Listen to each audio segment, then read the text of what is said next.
জনগণের রক্তের সাথে ছাত্রদের কোনো রক্তের সাথে কোনো বেইমানি বরদাস্ত করব না। রাষ্ট্রের প্রত্যেকটা জায়গায় আওয়ামী দুর্বৃত্তদেরকে বসিয়ে রেখে আওয়ামী দুর্বৃত্তদেরকে পুরস্কৃত করে আপনি সরকার চালাবেন। এত সোজা। সেনাপ্রধানকে আমরা শ্রদ্ধা করি, সম্মান করি। পুরো সেনাবাহিনীর ভিতরে কি হচ্ছে না হচ্ছে আপনারা মনে করেন না আমরা জানি না, এগুলা আমরা সব জানি, বলতে পারছি না, কিন্তু বলতে তো হবেই, কাউকে না কাউকে বলতে হবে।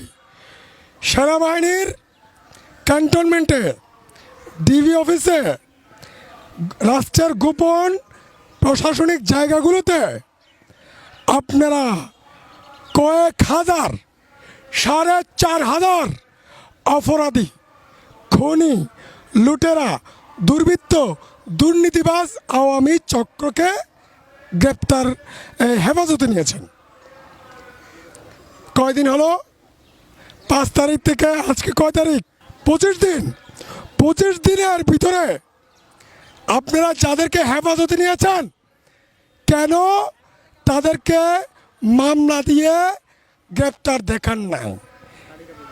তালিকা প্রকাশ করেন নাই কেন? তাহলে কি করছেন আপনারা? কি হচ্ছে? উপদেষ্টাদেরকে বলি, আপনারা সব জানেন না? সব জানেন, সেনাবাহিনী সব জানেন, সব করছেন। তাহলে আপনারা কেন রাষ্ট্রের চরম অপরাধী, জনগণের শত্রুদের যাদেরকে হেফাজতে নিয়েছেন তাদেরকে আবদার করছেন কেন? তাদেরকে কেন লুকিয়ে রেখেছেন? তাদেরকে কেন জনগণের কাঠগড়ায়, আইনের কাঠগড়ায় দাঁড় করাচ্ছেন না? বুমেরাং হবে কিন্তু। আমরা একে একে সব প্রকাশ করে দেব জনগণের কাছে। নাটক করবেন না। আজকে সালমান এফ রহমানকে ছাড়বেন, কালকে মানিককে ছাড়বেন, পরশু আরাফাতকে ছাড়বেন, তা কিন্তু আর হবে না। সময় কম।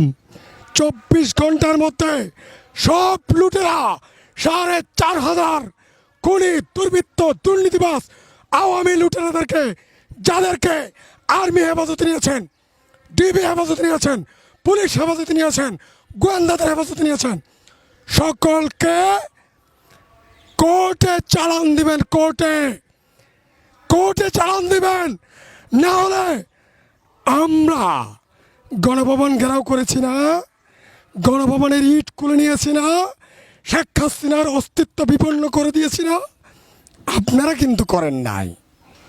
মনে রাখবেন, রক্ত, শ্রম, মেধা, ত্যাগ, জীবন ছাত্রছাত্রীরা দিয়েছে, শ্রমিকেরা দিয়েছে, কৃষকেরা দিয়েছে, দিন মজুরেরা দিয়েছে, রিক্সাওয়ালারা দিয়েছে।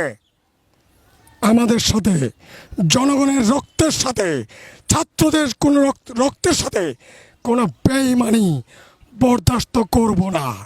আপনি উপদেষ্টা হন, আপনি প্রেসিডেন্ট হন, আপনি সেনাপ্রধান হন, আমাদের কিচ্ছু আসে যায় না।